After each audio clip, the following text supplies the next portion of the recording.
Sathya Sai Speaks, Volume 4, Chapter 43. Actors and Action. Rarely do I preside over a dramatic performance. I have come here tonight because you are having a play on Sri Sailam and on a great devotee drawn by the deity to that temple, and also because the author is a devotee for years. What exactly is a drama? It is a dream within a dream. It is a dream which unfolds before you even while you are awake, another dream. It tries to shed some light, some joy, some courage, some faith, some hope, some meaning on the dream called life. Naturally, man has to seek all means of discovering the meaning of life. For, without knowing it, he is lost. He wanders from birth to birth, receiving knock after knock, and is seldom the better for all the experience.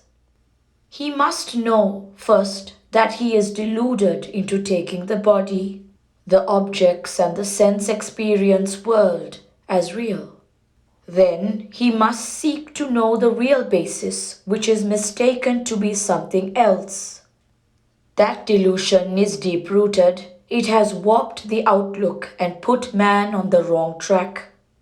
The drama must be aimed at showing man that he is deluded by a false sense of values, that he is running after vanities, leaving reality behind.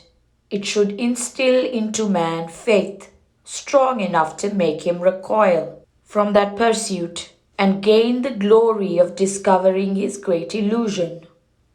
The sorrows of life can be ended not through hatred and injustice. These only breed more of the species.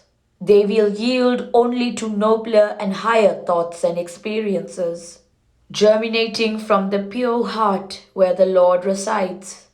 This drama on Hema Reddy Mallamma deals with such experiences arising from the heart of a sincere devotee. And that is the reason, as I already said, why I agreed to preside over this second anniversary of the Kurnool District Kala Parishad and why I stayed on until the entire play was enacted. Service to man is service to God. Whatever talent a person has should be dedicated to the service of the rest of humanity, indeed of all living beings. Therein lies fulfillment. All men are kin. They are of the same likeness, the same build, molded out of the same material, with the same divine essence in each. Service to man will help your divinity to blossom, for it will gladden your heart and make you feel that life has been worthwhile. Service to man is service to God, for He is in every man and every living being, and in every stone and stump. Offer your talents at the feet of God. Let every act be a flower, free from creeping worms of envy and egoism, and full of the fragrance of love and sacrifice. If you have the talent for acting dramatic roles, well, use it for the glorification of God, for the uplifting of man. A question often raised when people talk of dramas or films is this: are the people who flock to them bringing down the level of these items of entertainment? Or are the artists responsible for lowering it? I must say that your responsibility as artists and writers is much greater.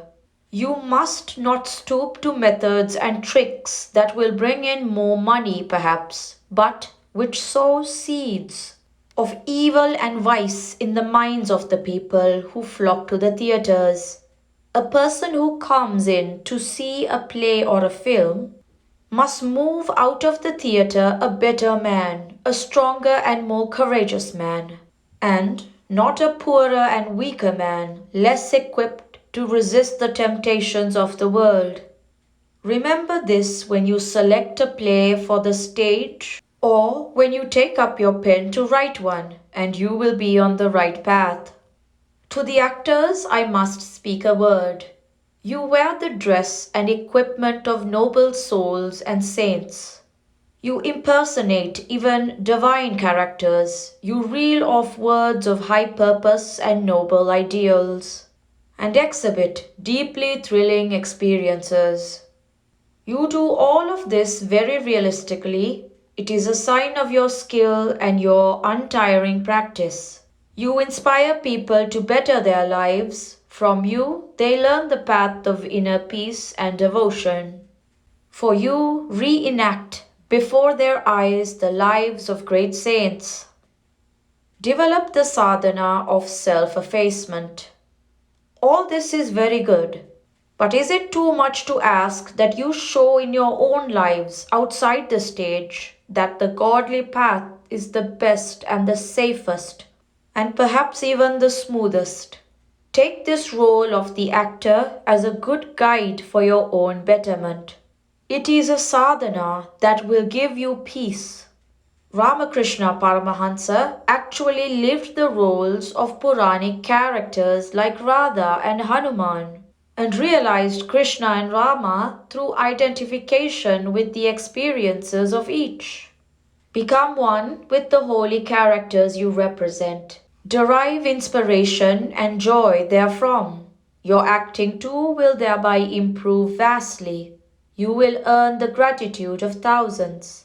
Feminine characteristics appeared in Ramakrishna's physical body when he intensely believed himself to be Radha, yearning for a vision of Krishna.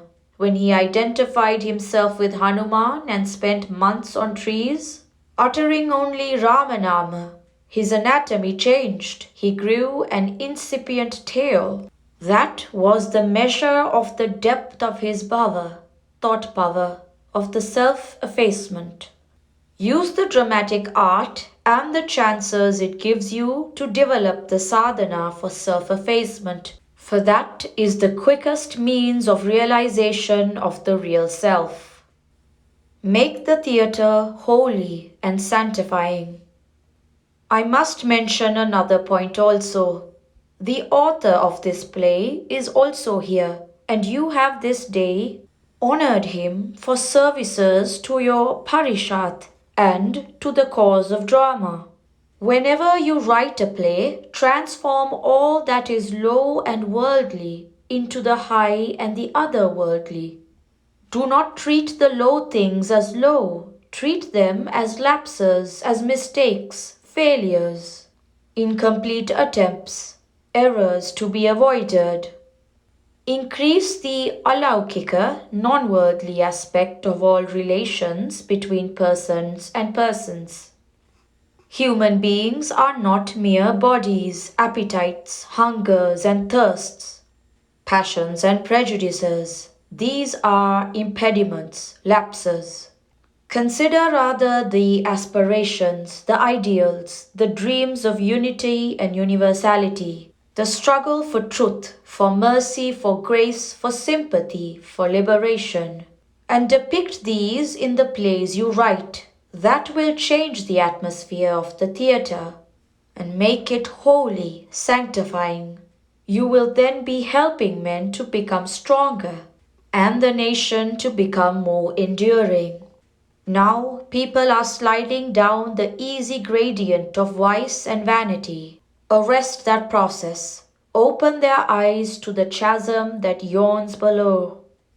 I bless you that you succeed in raising the standard of conduct and behavior, the standard of morals and manners, the standard of social and individual discipline, and instill desire for discovering the inner divinity.